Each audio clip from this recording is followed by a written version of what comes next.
Assalamualaikum warahmatullahi wabarakatuh. Alhamdulillah al-fatih lima ulik wal adin lima sabak nasril haq bil haq wal hadi ila siratal mustaqim wa ala alihi haqqa qadrihi wa miqdarul azim. Amma ba'd, sebelum saya membacakan nama-nama pengurus dari Muslimat NU, saya mau mengucapkan terima kasih kepada warga Muslimat NU yang telah memberi waktu untuk saya menyampaikan kalimat, kata-kata para orang-orang sufi atau tasawuf. Semoga semua yang hadir, yang mendengar atau yang tidak mendengar, di dalam lindungan Allah dan dijauhkan dari segala penyakit dan dipanjangkan umur, fisahah wal afiyah. Yang terhormat Ketua Umum PP Muslimat NU, Ibu Gubernur Jawa Timur, Ketua Badan Khidmat Muslimat NU Pusat, Ibu Nyai Haji Khofifah Indah Parawangsa. Yang terhormat, terima kasih banyak sudah izinkan saya untuk hadir di kesibukan di pengajian Muslimat NU. Yang terhormat Ibu Nyai yang tercinta Haji Mahfudlah Ali Ubaid binti Kiai Haji Abdul Wahab Abdullah, Badan Penasehat Muslimat NU, Ketua Hikmat Muslimat NU Pusat, Ibu Nyai Dora yang terhormat Haja Nur Hayati Said Akil Siraj, yang terhormat Ibu Dokter Haji Erna Yulia Sufihara, Ketua Proyedak PP Muslimat NU beserta jajarannya, pengurus pusat perangkat yang terhormat Hikmah, YKM, YPM, YHM, dan Inkopan, Ketua Pimpinan Wilayah yang terhormat Muslimat NU Jawa Barat, Ibu Ella Giri Komala, juga yang terhormat pengurus Muslimat NU Wilayah dan Cabang se-Indonesia, serta cabang istimewa luar negeri, Arab Saudi, Hong Kong, Malaysia, London, dan Jepang, dan semoga di seluruh negara-negara Afrika, Asia, dan Eropa, dan Amerika Latin, insya Allah cabang NU akan ada dan akan berkembang pesat. Amin ya rabbal alamin. Judul yang saya diberikan karena waktu yang mengagetkan, karena acara pertamanya akan bicara setelah Ibu Hafifah, ternyata ada perubahan, agak ini sedikitlah, agak kaget ya. Tapi ini semua ada hikmahnya. Kita di dalam ilmu tasawuf, ibu-ibu yang tercinta, ada satu kaidah di mana Al-Imam Junaid Al-Baghdadi menjenguk kepada pamannya, merangkap sebagai guru dalam ilmu ruhaniyah, yaitu Al-Imam Sri Sigti. Al-Imam Junaid menziarahi pamannya itu sebagai guru spiritualnya, karena dalam posisi di akhir umur, kalau bahasa Indonesianya lah, mau mendekati sakaratul maut. Al-Imam Junaid Al-Baghdadi mengucapkan salam kepada pamannya merangkap sebagai guru, menyatakan Assalamualaikum. Lalu gurunya ini, pamannya ini, Al-Imam Sri Sikti bertanya, siapa kamu? Dia katakan, khadimuka Junaid. Coba bayangkan ya, Al-Imam Junaid ini adalah ta'ifatul sufiyah terbesar.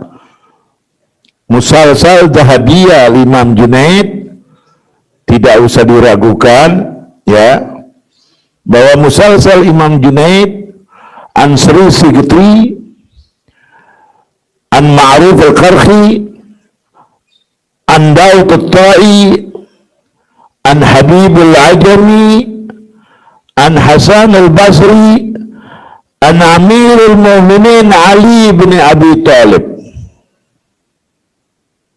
Musalsal yang terdekat dalam ilmu tarekat. Tarekat itu berbeda dengan ilmu tasawuf. Tarekat adalah ilmu yang khusus beribadah untuk mencapai harapannya, pendekatannya kepada Allah.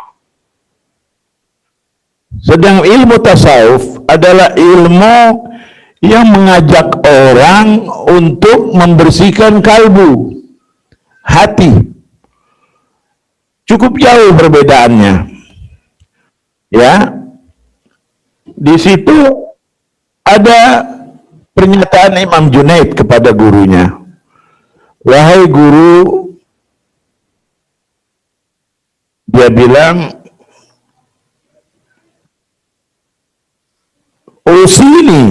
Ausini, berikanlah nasihat kepada aku, berikanlah wasiat kepada aku. Al-Imam Sri Sikti menyatakan, Iyaka wa musahabatil asrar, Iyaka wa musahabatil asrari.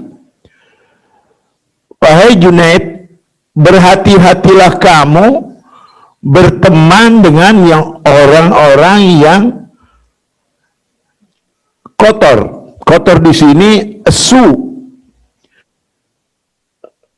Ini khususiyah pembicaraannya Imam Sri Sikti, bahwa di dalam Tabaqat Sufi itu selalu bertentangan dengan ahli zahir.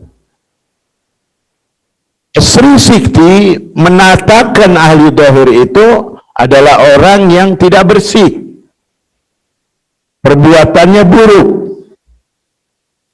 karena hidupnya hanya menghasut, memfitnah, ya, mengganggu ketentraman orang, tidak mampu melihat kenikmatan yang diberikan oleh Allah kepada seseorang.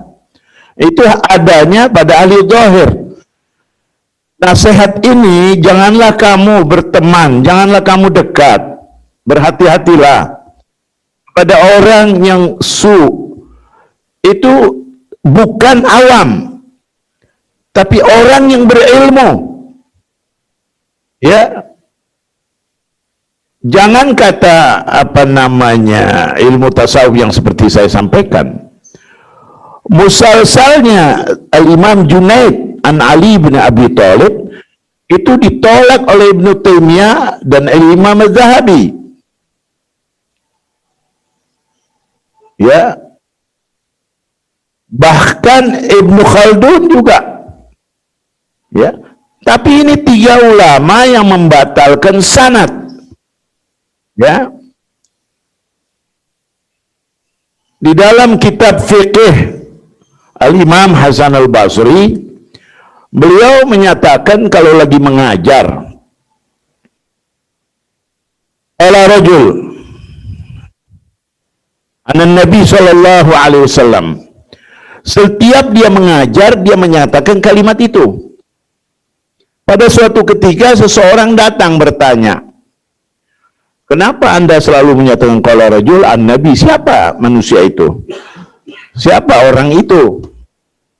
Dia katakan, jika aku nyatakan namanya, niscaya ilmu yang aku sudah terima dari beliau akan hilang karena aku akan dibunuh. Ini suatu keistimewaan dalam ilmu tasawuf, bahwa terberat adalah orang-orang yang berilmu zahir, bukan ilmu batin, zahir. Ya. Dia katakan lagi, janganlah kamu dekat, janganlah kamu berteman, janganlah kamu mengenal. Ditanya oleh Imam Junaid, wa ma'aqibatuh, apa dari akan yang terjadi setelah ini?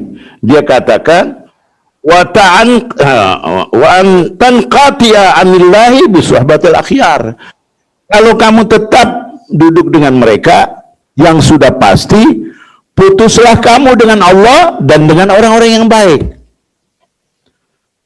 Ya, lalu dibawakan ayatnya.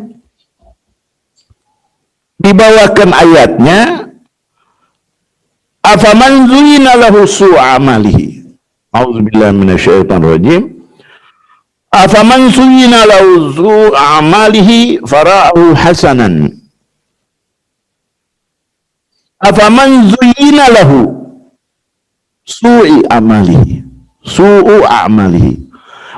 Mereka menyangka ungkapan-ungkapan ketidaksimpatikan kepada ilmu tasawuf ini adalah sesuatu yang baik, padahal itu kedudukan yang tidak baik. Ya. Fara'ahu hasanan, mereka merasakan mereka benar. Ya, padahal posisi mereka di dalam yang sangat merugikan, ya, merugikan beliau sendiri, ya. Dan ilmu tasawuf ini selalu menetikkan kalbu, hanya berbicara hati aja. Kemana aja pergi ilmu tasawuf itu selalu yang dibicarakan hati. Kenapa dibicarakan hati? Karena kegagalan seseorang itu di dalam ibadah kepada Allah, di dalam mencintai Rasul Muhammad, di dalam mencintai Al-Quran Al-Karim, di dalam mencintai orang soleh, itu akan terjadi gangguannya di hati. Maka itu dikatakan, ya, oleh para sufi, selalu mereka merasa perbuatannya itu tidak sempurna, kurang, tidak yakin diterima Allah. Ya. Ini ungkapan-ungkapan yang menunjukkan mengenal Allah, ma'rifatnya kepada Allah. Al-Imam Shibli, seorang ulama yang luar biasa, datang seseorang kepadanya, wahai Shibli, bagaimana kami ini bisa seperti Anda? Al-Imam Shibli, jazahullah anul khair, Al-Imam Shibli ini menaruh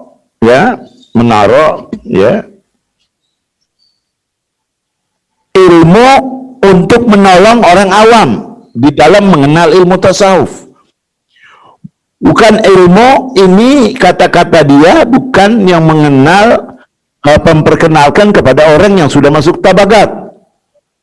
Tidak sama sekali. Karena yang datang juhal, ya. Bagaimana caranya? Aku tidak sanggup membaca wirid berjam-jam. Aku tidak sanggup membaca Al-Quran sepanjang malam.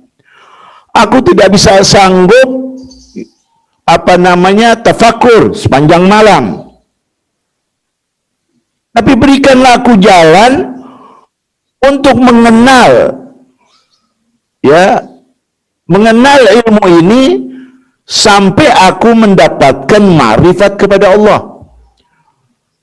Karena dia sudah mengaku bahwa saya tidak mempunyai ilmu.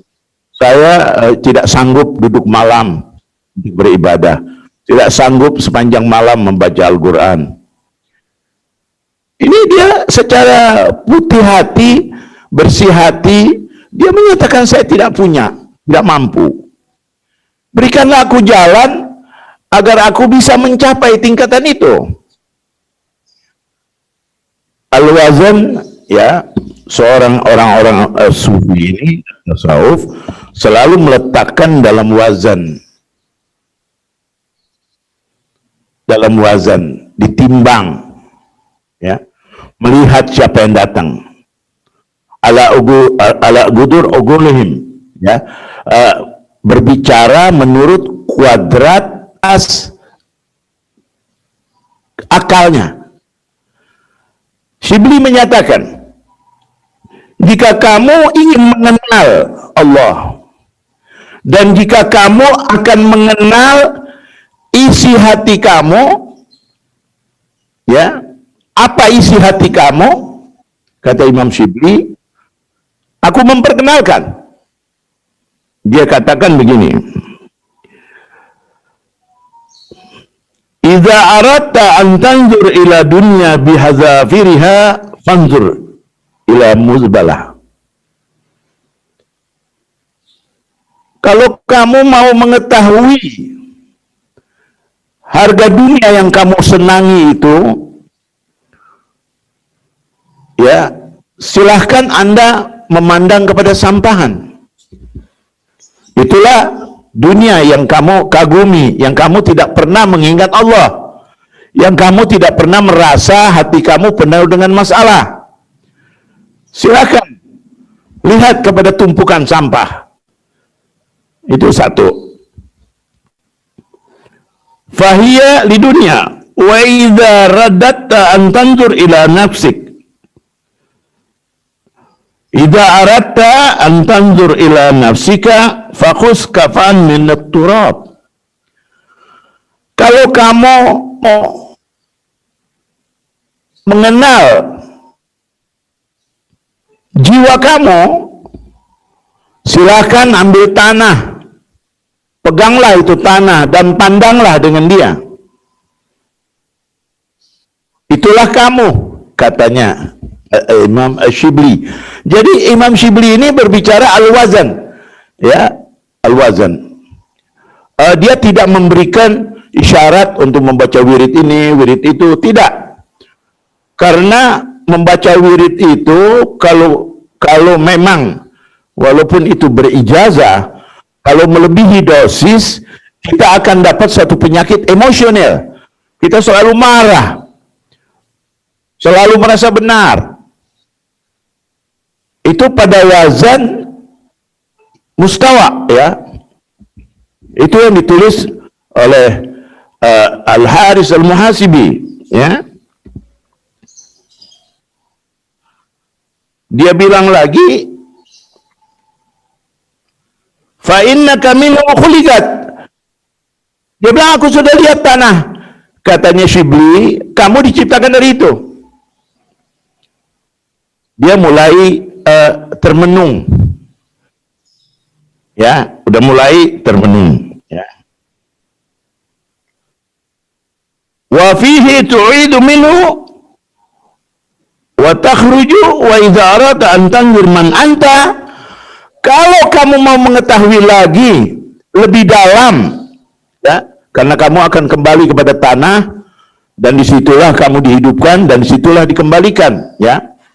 Dikatakan lagi di sini, kalau Anda ingin mengenal Anda punya diri, kata Imam Shibli kepada orang itu, ya. Ya, dia katakan, fanzur madza yakhruju minka fi dukhulikal khala. Kalau kamu mau mengenal kamu punya diri, masuklah kamu ke dalam kamar mandi dan keluarkanlah isi perut kamu. Itulah manusia, itulah diri kamu. Sampai di situ, kata dia. Ya. Fala yajuz an yatawalla au yatakabbar ala man huwa misluh. Kata dia, kamu tidak boleh sombong. Tidak boleh. Nah, di sini ada garis bawah. Kegagalan orang dalam menuntut ilmu tasawuf adalah pangkal yang paling membahayakan di dalam ilmu tasawuf. Musuh yang paling besar pada ilmu tasawuf adalah kesombongan. Kesombongan itulah yang paling ditakuti oleh orang-orang sufi. Ya.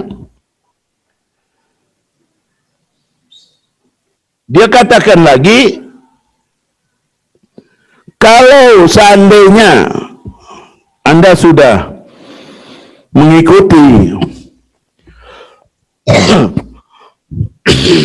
nasihatku, kata Syibli, belajarlah dengan membaca Allah ma'i, Allah nadir, ya. Allah ma'i, Allah nadir, ya. Bacalah Allah melihat kepadaku, bacalah Allah selalu melihat kepadaku, bacalah Allah selalu bersama aku. Huwa ma'akum aina ma kuntum. Di mana dia ada, manusia itu disitulah adanya Tuhan. Ya, adanya Allah. Ya. Ada satu ulama sufi, Al-Imam Huzaifah, ya. Illam takhsha an yu'adzibaka ala afdalil amalik. Kalau kamu tidak merasa takut dengan azabnya Allah, fa'anta halikun. Kalau kamu tidak merasa takut kepada Allah, maka kamu posisinya akan hancur. Kalau tidak takut, orang itu bertanya lagi, permasalahannya di mana kehancuran itu? Wahai Huzaifah, dia katakan, innama hiya arbatun, ainaka wa lisanuka wa hawaka wa galbuka. Selalu di dalam ilmu tasawuf itu pembicaraannya hati.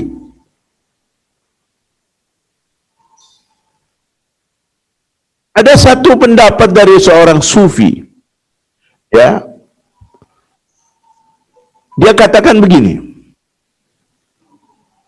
bagaimana saya bisa mengusir setan dari hati? Dengan bacaan dia tidak lari. Sudah saya buktikan. Karena yang bertanya ini awam, dia menyatakan begini. Dia katakan begini, qul li nafsik wa li qalbak. Katakanlah pada dirimu dan hatimu, wahai hati, apakah kamu tidak malu kepada Allah? Apakah kamu rela untuk masuk ke neraka? Katakan itu selalu. Dan mujarab bagi orang yang awam menjalankan ini sangat bisa. Dalam posisi kita marah, selalu dari akhir kemarahan ada kalimat begini, astagfirullah, astagfirullah, astagfirullah. Itu datangnya dari mana? Karena kepuasan emosi tadi, setan sudah keluar karena dia sudah sukses.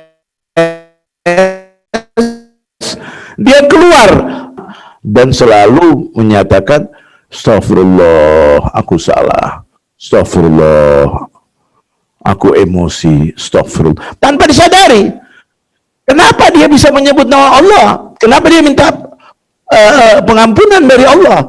Karena pada posisi tadi perilaku setan sudah sukses kepada jiwa tadi.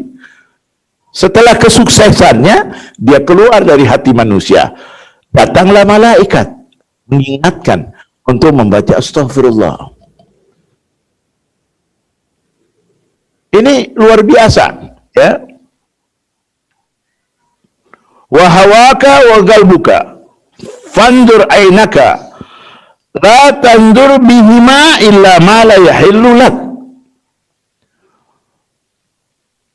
Yang pertama dibahas oleh Huzaifah, Al-Imam Al-Huzaifah Al-Mar'ashi, ya. Dia berbicara tentang mata. Dia tidak berbicara tentang hati. Kenapa? Nabi katakan di dalam satu doa, Allah ma'afini fi badani, wa afini fi sam'i, wa afini fi basari. Terlihat dari doa Nabi ini, itu di luar badan, telinga itu di luar badan. Dia tidak bertemu. Kita menyatakan mata itu di badan kita. Kita menyatakan telinga itu ada di badan kita. Kan Allah ma'afini fi badani, wa afini fi sam'i, wa afini fi basari. Berilah kesehatan pada badanku, berilah kesehatan pada mataku, berilah kesehatan kepada telingaku. Yang dimaksud sehat di sini, kalau para tasawuf, orang-orang sufi memandang sehat di sini ada dua masalah. Al-Imam Al-Ghazali katakan di sini afiahnya di sini, ya, agar menjaga dari melihat sesuatu yang bukan miliknya. Melihat aurat, ya, melihat yang haram, melihat yang bukan milik kamu, ya. Ini semua adanya di mata.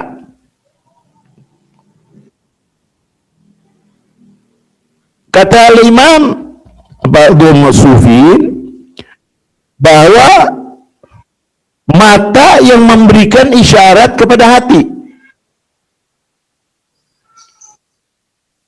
Kalau orang yang buta, matanya buta, hatinya diberikan isyarat, tapi yang memberikan isyarat kepada hati adalah telinganya, pendengarannya. Itu pendapat sebagian ulama sufi, ya. Dia katakan di sini, ya, fanzur ainaka la tanzur bihima ma'ala yahillu lak. Tadi saya sudah sampaikan. Dia katakan lagi, wanzur, na'am, wanzur lisanaka la taqul bihi syai'an ya'lamallahu ta'ala khilaf.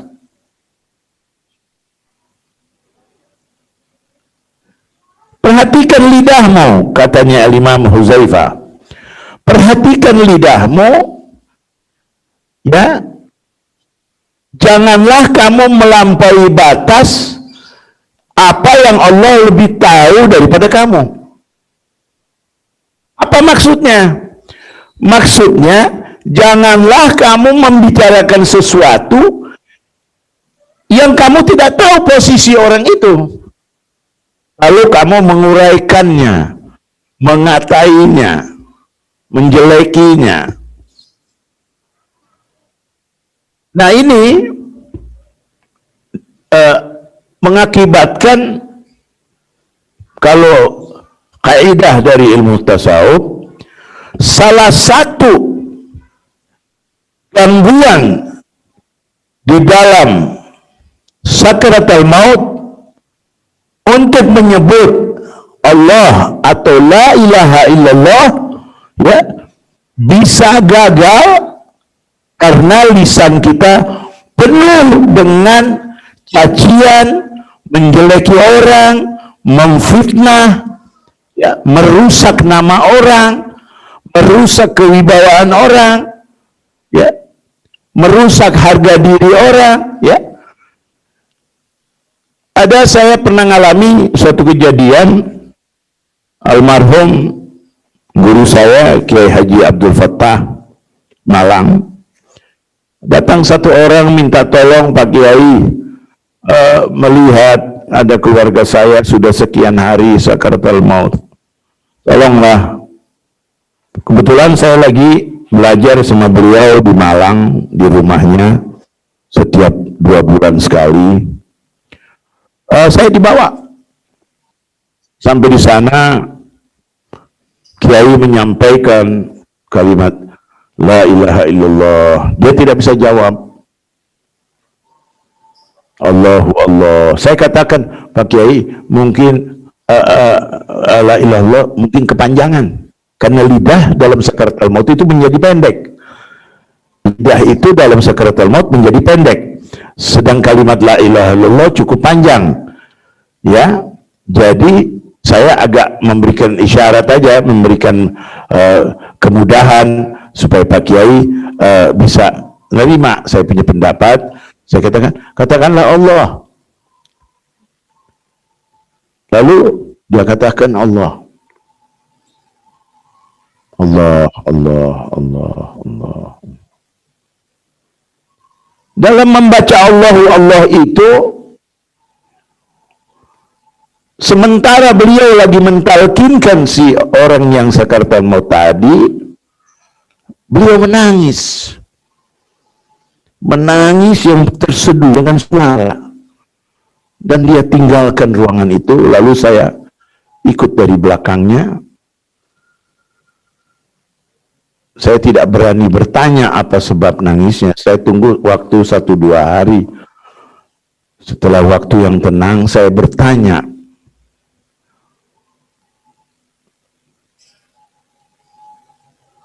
Pak Kiai Fattah, kenapa menangis? Dia jawab,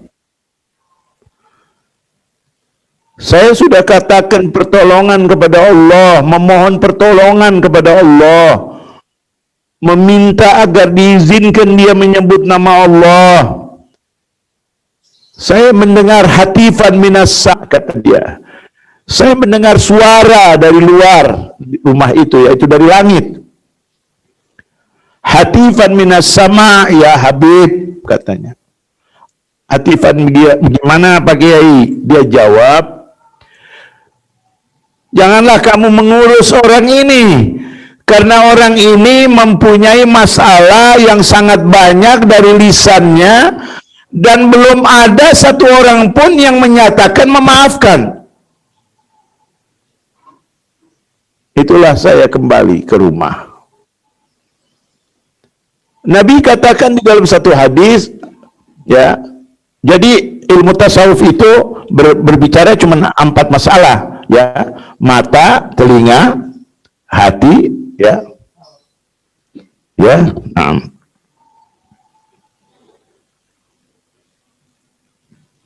Wandur lisan la tagur bi syai'an ya'lamullahu ta'ala khilaf qalbika. Janganlah kamu berbicara tentang seseorang atau orang lain, ya, yang Allah mengetahui lebih dari kamu, ya.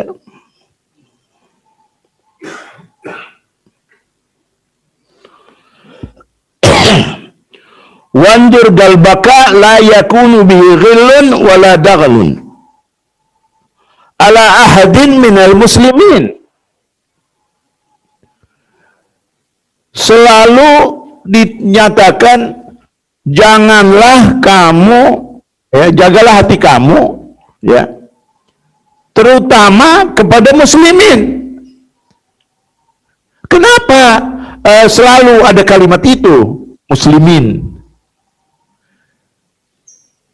Kenapa dia, orang-orang ini tidak menyatakan, atau Nabi Muhammad menyatakan, janganlah kamu ganggu orang, ya, muslimin atau Nasrani atau Hindu atau Buddha, tapi menaruhnya di halal muslimin. Para sufi juga begitu. Ittiba dari Rasul. Dia menyatakan, ya, al-muslimin.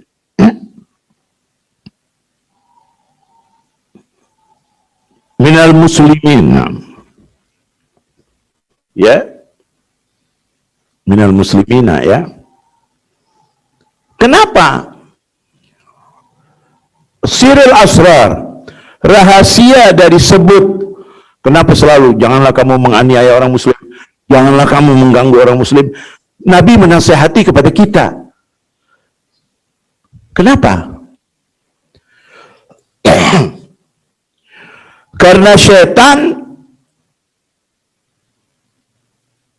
sepengetahuan Nabi, setan itu lebih banyak menduduki hatinya umat Muhammad daripada hatinya umat lain. Maka itu Nabi selalu mengingatkan, jangan ganggu orang muslim. Ini Nabi berbicara di Mekah. Udah jadi orang muslim semua satu kota Mekah. Lalu Nabi berbicara di Madinah. Semua orang Madinah muslim wal muslimat. Semua. Tidak ada di Madinah, tidak ada di apa namanya di Mekah selain umat Nabi Muhammad. Ya, kan waktu itu belum ada sahabat yang keluar, kecuali beberapa sahabat yang keluar berdakwah, dan itu pun atas perintahnya Amirul Mukminin Ali, seperti Sayyidina Ja'far Tayyar bin Abi Talib dikirim ke Habasyah. Al-Imam Ali bin Abi Talib dikirim ke Yaman, ya. Ya, Mu'az bin Jabal dikirim ke Yaman. Jadi selalu janganlah kamu menganiaya kepada muslim, janganlah kamu memfitnah sesama muslim. Lalu ada kata lagi, Nabi katakan, al-muslim mahjubun min muslim, al-mu'min mahjubun min mu'min. Orang Islam ributnya sama orang Islam. Kenapa begitu? Seorang sufi menyatakan, karena gangguan syaitan kepada manusia yang terbanyak yang mengganggu kepada umat Muhammad. Maka itu selalu para sufi itu mengetahui kegagalan hubungan dia dengan Tuhan adanya di kesalahan kepada manusia. Kepada manusia. Ya.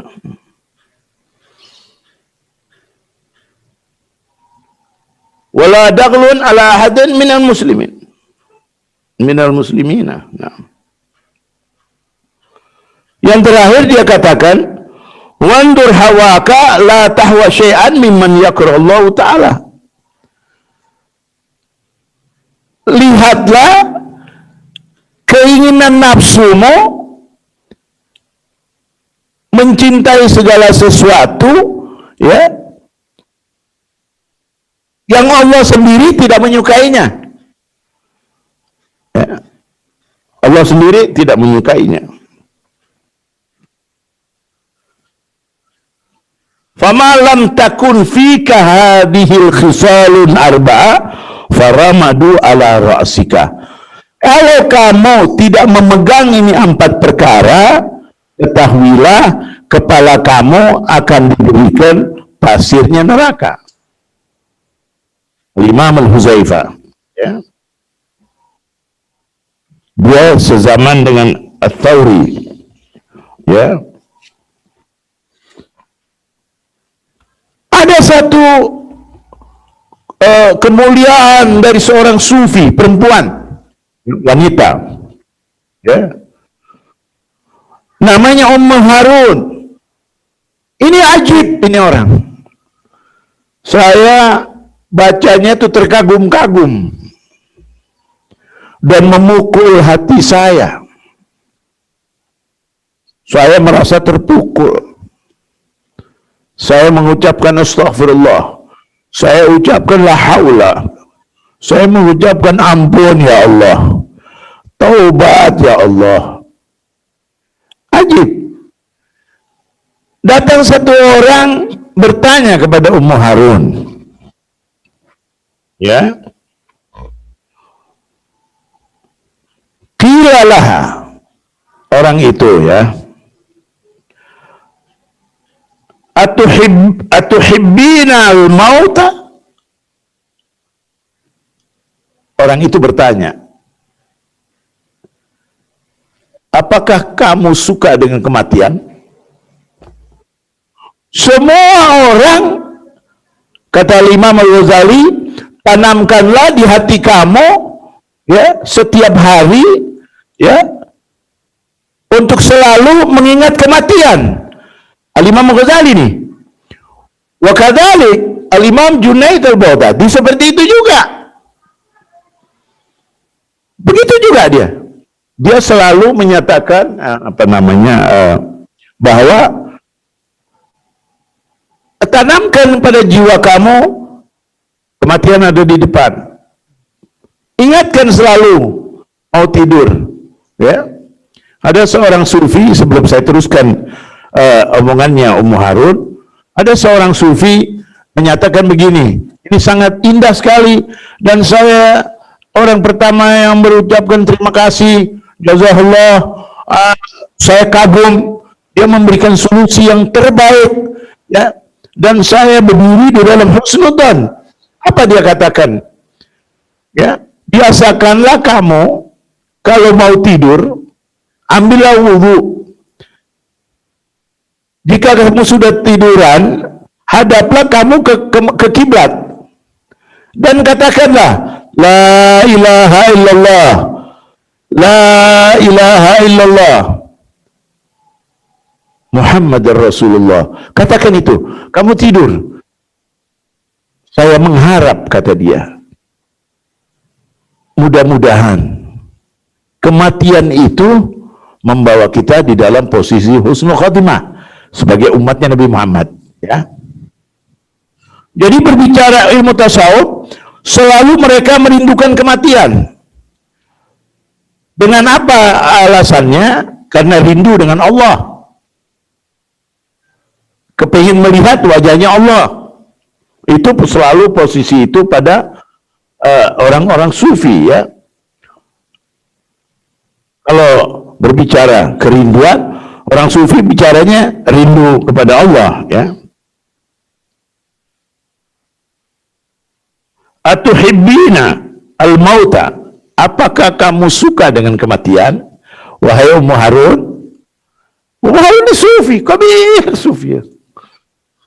Dia katakan, qalat la, aku tidak suka dengan kematian. Ini sufi. Sementara orang-orang sufi sebanyaknya di dunia ini, ya, yang kelasnya Hasan al-Basri sampai hari ini yang kita kenal, selalu menyatakan, ya, selalu menyatakan, ya, termasuk almarhum rahimallah, semoga mendapat rahmat dan cahaya dalam kuburnya, Kiai Haji Maimun Zubair. Di rumah Gus Dur waktu haul terakhir itu saya ketemu, saya jabatan tangan dan sempat berbicara bisik-bisik. Ada kalimat dia yang indah. Dia katakan begini, Habib, ya, jangan lupa ya, doakan saya ingin tangga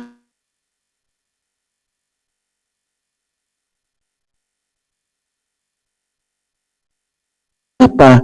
Sayyidati Khadijah binti Khuwailid. Berarti kan di situ keinginan mati, ya, berdampingan dengan orang yang baik, ya.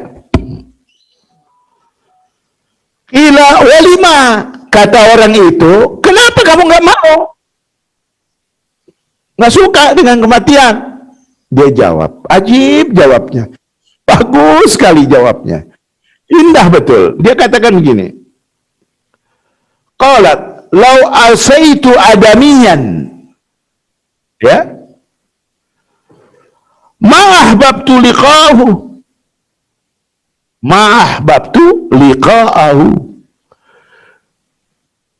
Seandainya ada orang yang saya kenal, orang itu penuh dengan maksiat, ya, saya tidak akan mau ketemu dia, saya tidak akan mau bergaul dengan dia, saya tidak akan mau jalan dengan dia. Lalu dia katakan lagi, fa kaifa uhibbu liqa rabbi. Bagaimana saya mampu ingin ketemu Tuhan? Ya, bagaimana saya mampu ingin ketemu Allah? Ya, waqad asaitu.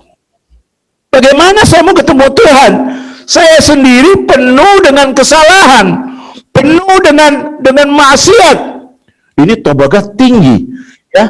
Tapi di sini yang indah dari beliau memberikan wazan yang sangat cantik dan mudah dimengerti, dan kita manfaatkan kalimat itu agar kita menjadi sangat prihatin ya kepada diri kita sendiri, yaitu dia katakan, jika saya mempunyai kenalan atau teman seorang maksiat, saya berusaha tidak mau kenal dia.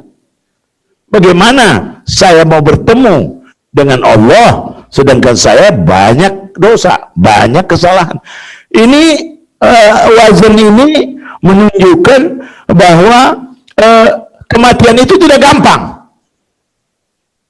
Dia akan mentok di masalah bainana wa bainan nas. Ya.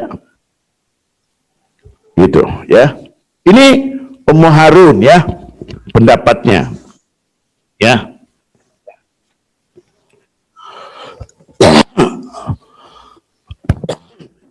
Abdullah ibn Mubarak, Al-Imam Abdullah ibn Mubarak, seorang ulama kaliber dunia, murid Abi Hanifah. Dia bertemu dengan seorang sufi.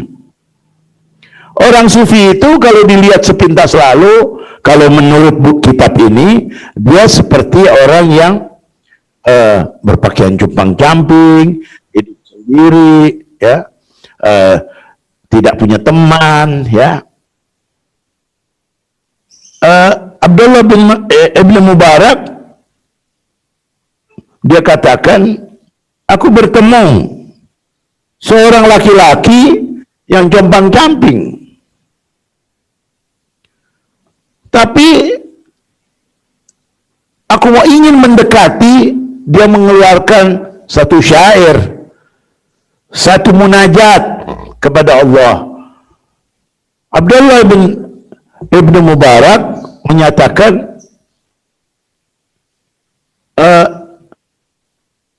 saya menjadi malu.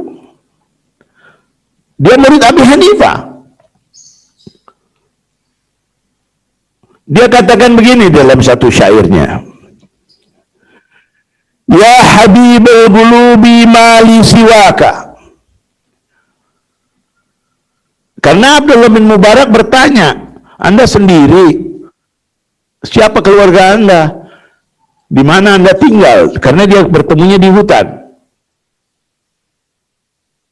Dalam perjalanan keluar kota Irak.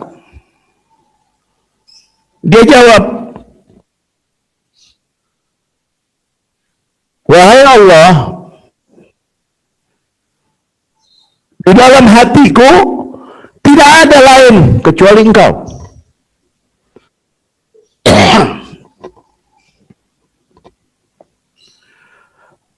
Arhamil yawma muzniban gad ataka.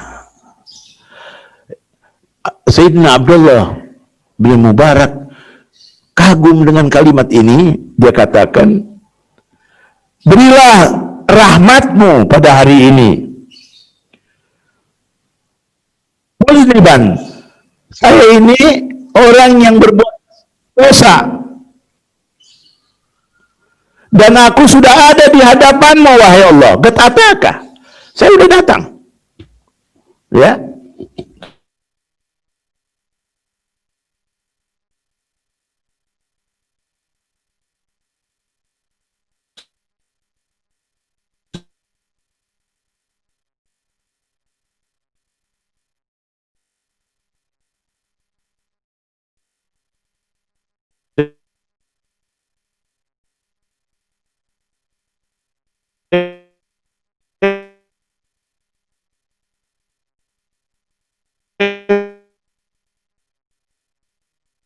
Sudah datang.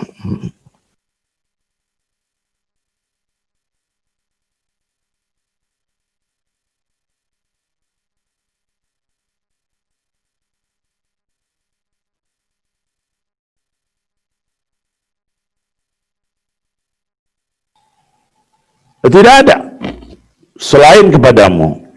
Ya. Laisa su'ali minal jinanin na'imun. Aku bukan memohon keindahan kenikmatannya surga. Bukan itu yang aku mau, wahai Allah.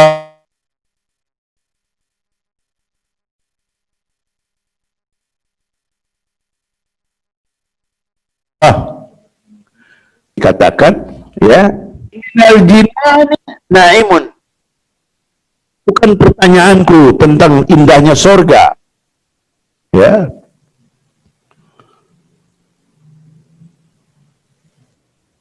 Ghairu anni uriduha li araka.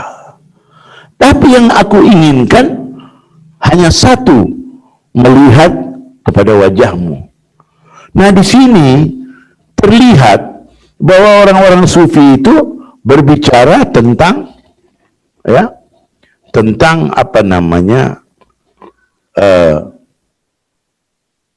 berbicara tentang ilmu, ya, berbicara tentang ilmu dan berbicara tentang dosa.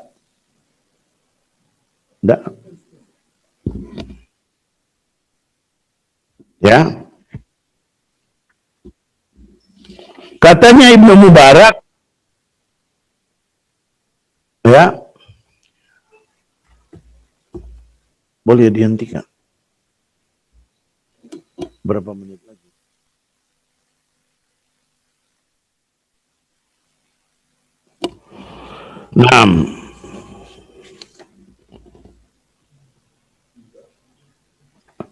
Semoga pengajian ini mendapat rahmat wal maghfirat, ya, bermanfaat, ya, karena waktunya juga cukup sedikit, ya. Kita baca doa aja. Allahumma nastahfiduka wa nastudi, Allahumma salli wa sallim ala sayyidina Muhammad wa ala ali sayyidina Muhammad. Allahumma nastahfiduka wa nastudiuka adyanana wa abdanana wa anfusana wa amwalana wa ahlana wa kulli syai' ataitana. Allahumma ja'al wa ayyuhum fi kanafik wa amanik wa iyadik wa jiwari min kulli syai'in marid wa jabbarina wa zi'aini wa zibaghin wa min kulli zir syar innaka ala kulli syai'in qadir.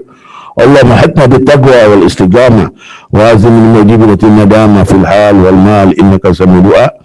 Wa salli Allahumma bi jalalika wa jalalika ala sayyidina Muhammadin wa alihi wa sahbihi wasallam walhamdulillah rabbil alamin. Al-Fatihah.